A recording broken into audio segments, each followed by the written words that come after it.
Não estou aqui para vender ilusões de autoajuda barata, daquelas que prometem fórmulas mágicas para o sucesso. Esses cursos motivacionais, palestras inspiradoras e manuais de superação não passam de enganação disfarçada de sabedoria. O mundo não perdoa quem busca atalhos. Basta olhar para os mercados financeiros. Os que quebram, os que perdem tudo, quase sempre são aqueles que acreditaram em segredos fáceis, em receitas prontas para enriquecer sem esforço. Essa mentalidade não é apenas preguiça intelectual, é uma falha moral. Ela parte da ideia ingênua de que a vida é um jogo simples com regras claras, quando na verdade é um sistema complexo, imprevisível e muitas vezes cruel. Tentar resolvê-la com soluções simplistas é como construir um arranha-céu com um brinquedo de criança. O resultado? Colapso inevitável. Por isso hoje não vamos falar sobre como se tornar forte. Essa ideia é superestimada, romantizada, cheia de falsas promessas. A palavra forte evoca imagens de invencibilidade, de um estado de glória permanente, e isso não passa de fantasia. Vamos discutir algo mais fundamental, mais urgente e muito mais difícil: como parar de ser fraco. Se você conseguir responder a essa pergunta e dedicar a vida a colocá-la em prática, a força virá como consequência natural. Você não se tornará invencível, mas se tornará alguém difícil de destruir. E num mundo cheio de imprevistos e absurdos, essa é a única meta que realmente importa. O material que me enviaram menciona 3 conceitos: resiliência sombria, resistência ao fluxo do tempo e criação. Palavras bonitas, mas o que elas realmente significam? Vou traduzir para vocês, sem rodeios, o que aprendi em décadas de erros e acertos. Esses princípios não são mágicos, mas são brutalmente eficazes. O primeiro deles, essa tal resiliência sombria, soa como algo místico. Dizem que é a capacidade de ser esmagado pela dor e ainda assim se levantar. Até faz sentido, mas não é nada sobrenatural. É apenas o resultado inevitável de uma pessoa parar de negar a realidade e começar a encará-la de frente. O maior inimigo de qualquer um é a negação psicológica. A maioria das pessoas passa a vida fugindo da verdade. A negação é um mecanismo de defesa primitivo, poderoso. Quando a realidade se torna insuportável, o cérebro humano faz a coisa mais fácil: finge que o problema não existe. Vejam os investidores que perderam tudo na bolha da internet. Eles sabiam que as avaliações das empresas eram absurdas? Sabiam. Mas escolheram ignorar, porque admitir a verdade significava abrir mão de lucros fáceis, de sonhos de riqueza rápida. Ou pensem nos casais que permanecem em relacionamentos claramente falidos. Eles negam que o parceiro já não os ama, inventam desculpas. Ele está estressado, ela está passando por um momento difícil. Essa negação é a raiz da estupidez. Ela faz com que vivamos num mundo imaginário, não no real. E quando esses dois mundos colidem, a realidade sempre vence. A maioria das pessoas vive numa fantasia linear, acreditando que a vida segue um roteiro previsível: escola, faculdade, emprego, promoção, aposentadoria. Mas o mundo real não é um roteiro. É um sistema caótico, cheio de armadilhas e surpresas desagradáveis. Nos mercados financeiros, chamamos isso de eventos de cauda gorda, crises que, segundo os modelos, só deveriam acontecer uma vez a cada milhões de anos, mas que, na prática, ocorrem a cada década. A vida não é uma linha reta. É uma montanha-russa com quedas abruptas, curvas inesperadas e momentos em que parece que tudo vai desabar. Você pode perder tudo numa crise como a de 1929. Pode, como eu, perder um filho ainda jovem, uma dor capaz de destruir qualquer um. Pode acordar um dia e descobrir que sua visão se foi, ou que a carreira que amava não existe mais. A realidade não se importa com seus planos. Não importa se você é uma boa pessoa. O processo de negação e colapso destrói 90% das pessoas. Sua autoconfiança, sua coragem, até sua sanidade são arrasadas. Por quê? Porque construíram suas vidas sobre a suposição de que tudo daria certo. Quando o vento da realidade sopra, seus castelos de cartas desmoronam. Os 10% que sobrevivem não adquirem nenhuma força mágica. Eles ganham 2 coisas, as mais valiosas que um ser humano pode ter. A primeira é a aceitação incondicional. Não confunda isso com otimismo. Otimistas dizem: não se preocupe, tudo vai dar certo, o que não passa de outra forma de negação. A verdadeira aceitação é o que os estoicos chamavam de amor fati. Quando a vida te joga no inferno, você olha ao redor e diz: tudo bem, estou falido, perdi um olho, meu filho se foi. Você não se ilude. Não tenta barganhar com a realidade. Isso é infantil. Você precisa dissecar sua situação como um cirurgião. O que perdi? O que me resta? Qual o primeiro passo? E então você começa a escalar. Esse processo não é heróico. É sujo, doloroso e lento. Mas é o único caminho. A segunda coisa que os sobreviventes ganham é a sabedoria do pensamento reverso. Enquanto todos estudam como ter sucesso, eu estudo como as pessoas fracassam. Quero saber onde vou morrer para nunca pisar lá. Pode parecer piada, mas é a essência da verdadeira resiliência. Quando alguém sai de um colapso, sua visão de mundo muda para sempre. Em vez de perguntar como me tornar forte, ele pergunta: o que pode me destruir? E começa a eliminar sistematicamente suas fraquezas. No mercado financeiro, isso significa nunca operar alavancado demais. Significa manter reservas de caixa, mesmo que isso signifique perder oportunidades no curto prazo. Significa nunca depender de uma única fonte de renda, de um único cliente, de um único conjunto de habilidades. Porque quando a crise chegar, essas dependências se transformam em cordas que te enforcam.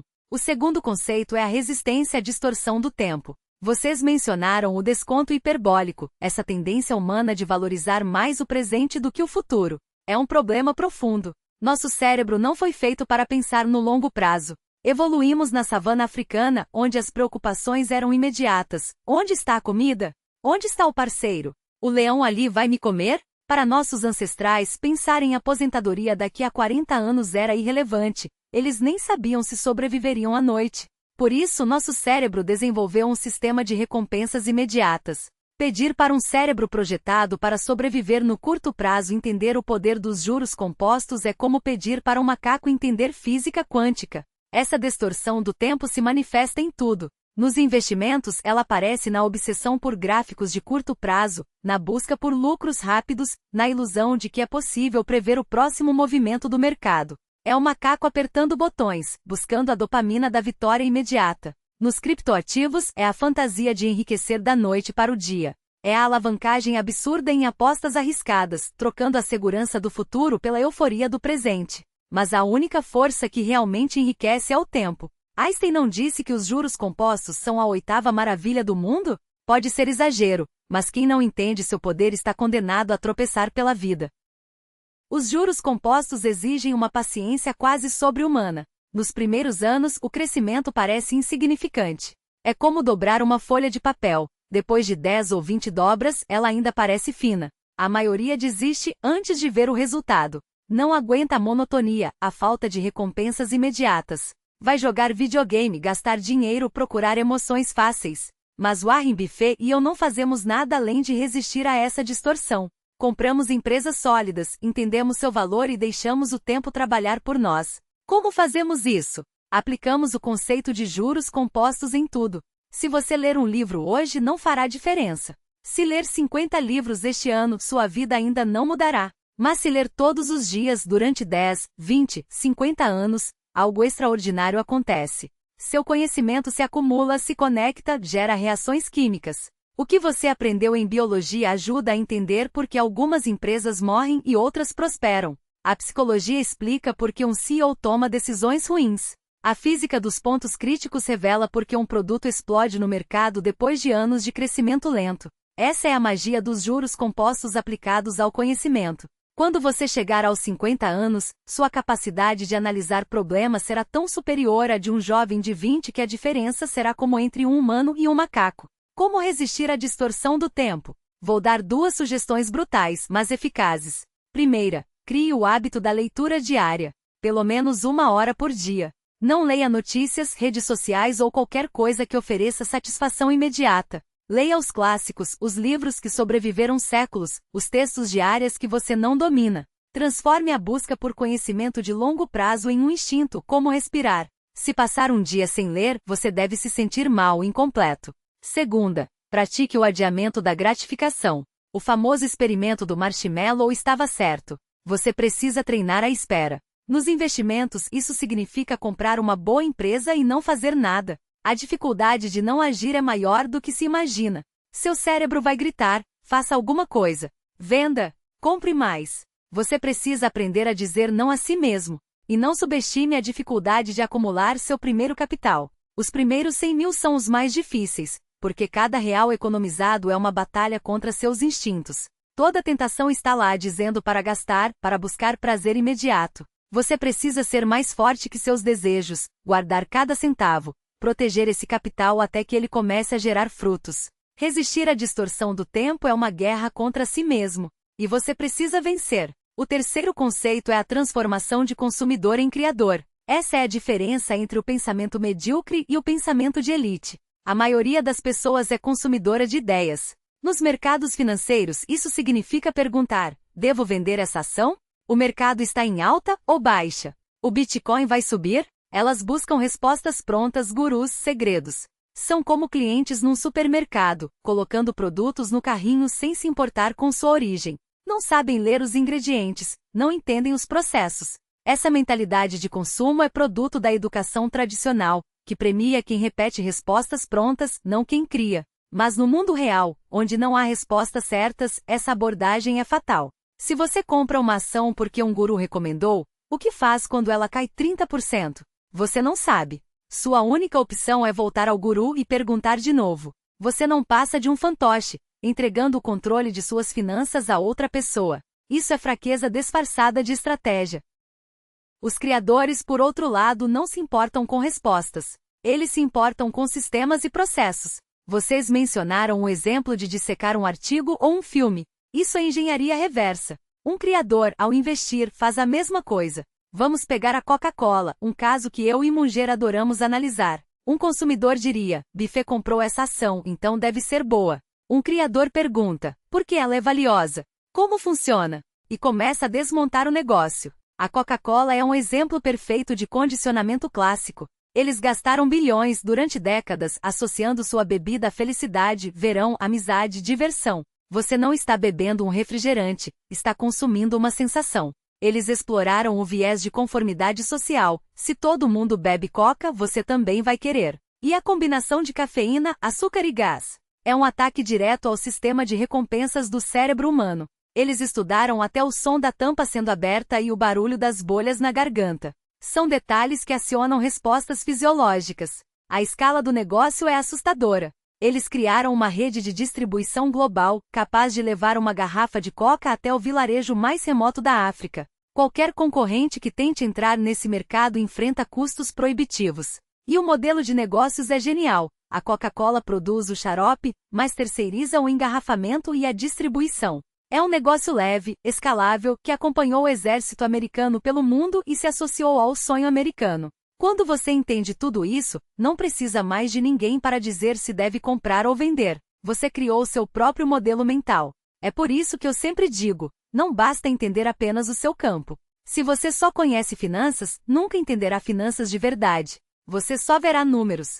Precisa absorver os princípios fundamentais de outras áreas. Psicologia, especialmente a psicologia comportamental, você precisa conhecer os 25 vieses cognitivos que distorcem nossas decisões. História, para entender os ciclos, as bolhas, as crises que se repetem. Biologia, a teoria da evolução de Darwin explica a competição nos negócios. Física, pontos críticos, inércia, ação e reação. Matemática, especialmente probabilidade e estatística. Depois, você pega essas ideias de áreas diferentes e as junta na sua cabeça. Quando enfrentar um problema, não vai usar uma única ferramenta. Vai pendurar o problema no seu painel mental e analisá-lo sob vários ângulos: psicológico, biológico e histórico. Quando 35 modelos diferentes apontarem para a mesma conclusão, você estará perto da verdade. Isso é pensamento multidimensional. É assim que os criadores operam. Eles não esperam que outros lhes deem respostas. Eles constroem suas próprias lentes para enxergar o mundo. A curiosidade é o ponto de partida, mas não é suficiente. Você precisa de método, de disciplina para coletar esses modelos. Então, pare de perguntar: o que devo comprar? E comece a perguntar: como essa empresa funciona? Quais são seus pontos fortes? Onde ela pode falhar? Quando você começar a pensar assim, deixará de ser um peão no tabuleiro para se tornar o jogador que o desenha. Vamos resumir. Vocês querem ser fortes? Para mim, isso significa construir 3 disciplinas racionais. Primeira, a disciplina de aceitar a realidade. Pare de se iludir, de fantasiar, de negar. Encare a possibilidade de desastres. Use o pensamento reverso e margens de segurança para garantir que será difícil te destruir. Isso é a base da sobrevivência. Segunda, a disciplina do adiamento da gratificação. Combata o impulso por recompensas imediatas. Entenda o poder dos juros compostos no dinheiro, no conhecimento, nas habilidades. Tenha paciência para esperar o retorno assimétrico. Isso é o preço do crescimento. Terceira, a disciplina do pensamento multidimensional. Pare de consumir respostas prontas. Torne-se um criador de modelos. Desmonte o mundo usando as ferramentas de diferentes áreas do conhecimento. Isso é o caminho para a compreensão verdadeira. Essas 3 coisas parecem simples, mas são extremamente difíceis. Por quê? Porque todas exigem que você lute contra os instintos mais profundos da natureza humana, a fuga da dor, a busca por prazer imediato e a preguiça intelectual.